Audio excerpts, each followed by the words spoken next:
जरा मागे सरकार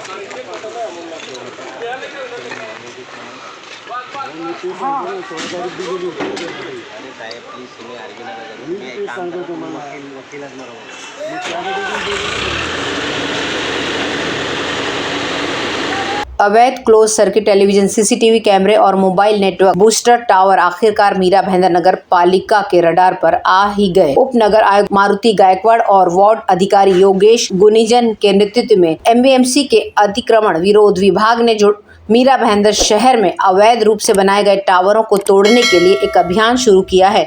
टीम ने बुधवार को भाईंदर ईस्ट के गोल्डन नेस्ट इलाके में एक निजी एजेंसी द्वारा सड़कों के किनारे अवैध रूप से बनाए गए 5 टावरों को नीचे गिरा दिया। अधिकारियों के अनुसार टावरों को सीसीटीवी कैमरे लगाने के लिए ढांचागत सहायता प्रदान करने की आड़ में बनाया गया था, लेकिन जाहिर तौर पर इसका इस्तेमाल नेटवर्क बूस्टर के रूप में किया जा रहा था। न तो सड़क खोदने की अनुमति लोक निर्माण विभाग पीडब्ल्यूडी से ली गई थी और न ही व्यावसायिक शोषण के लिए नेटवर्क बूस्टर लगाने के लिए नागरिक प्रशासन से किसी प्रकार की मंजूरी ली गई थी। मारुति गायकवाड़ ने ये कहा।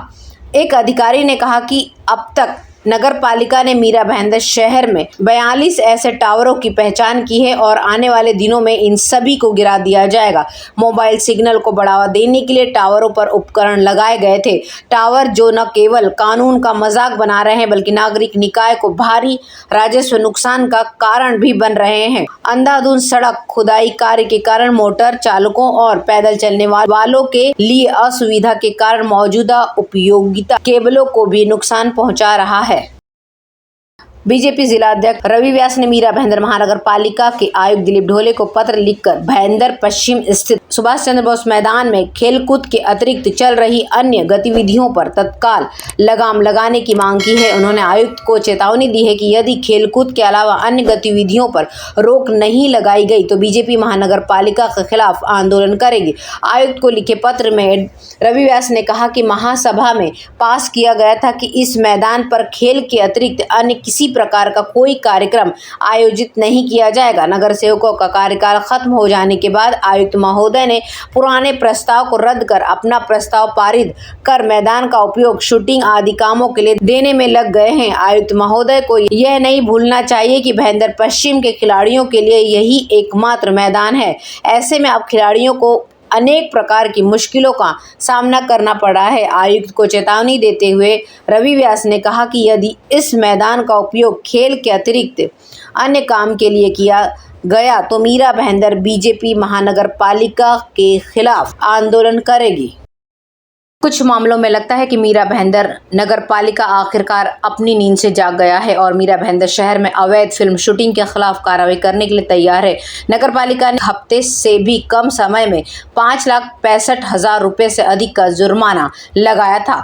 मीरा भाईंदर शहर में मौजूदा स्थिति को महसूस करते हुए जो फिल्मों, टेलीविजन धारावाहिकों और रियलिटी शो की शूटिंग के लिए निर्माताओं के लिए एक पसंदीदा गंतव्य बन गया है। नगरपालिका के संपत्ति विभाग द्वारा ऐसे स्थानों का पता लगाने के लिए एक निजी एजेंसी नियुक्त की गई है, जहां ये गतिविधियां आयोजित की जा रही थी। नागरिक निकाय से पूर्व अनुमति के बिना एजेंसी द्वारा दी गई जानकारी के आधार पर नगरपालिका ने न केवल 2 टेली सीरियल की शूटिंग बीच में ही रुकवा दी बल्कि क्रू के उपकरण भी जब्त कर लिए। उल्लंघन करने वाले स्थान प्रबंधकों को मूल निर्धारित शुल्क से 10 गुना ज्यादा दंडित करने के बाद ही उपकरण जारी किया गया। अवैध गतिविधियों ने न केवल एक उपद्रव किया बल्कि नगर पालिका के खजाने को वित्तीय नुकसान भी पहुंचाया। अवैधताओं से आहत नगर पालिका के सामान्य निकाय ने मई 2017 में एक प्रस्ताव पारित किया था, जिसमें 1 एकड़ से कम और ऊपर के नागरिक संपत्तियों के लिए शुल्क में कई गुना वृद्धि को क्रमशः 3,000 रुपये से बढ़ाकर 50,000 रुपये और 1 लाख रुपये का कर दिया गया था। इसे कई प्रतिबंधों के साथ टैग किया गया था। सार्वजनिक स्थानों जैसे बगीचों और खेल के मैदानों पर नागरिकों के लिए सुगम मार्ग सुनिश्चित करने का आदेश है। नगर पालिका के अलावा स्थानीय पुलिस थाने और यातायात विभाग से भी अनुमति लेनी पड़ती है।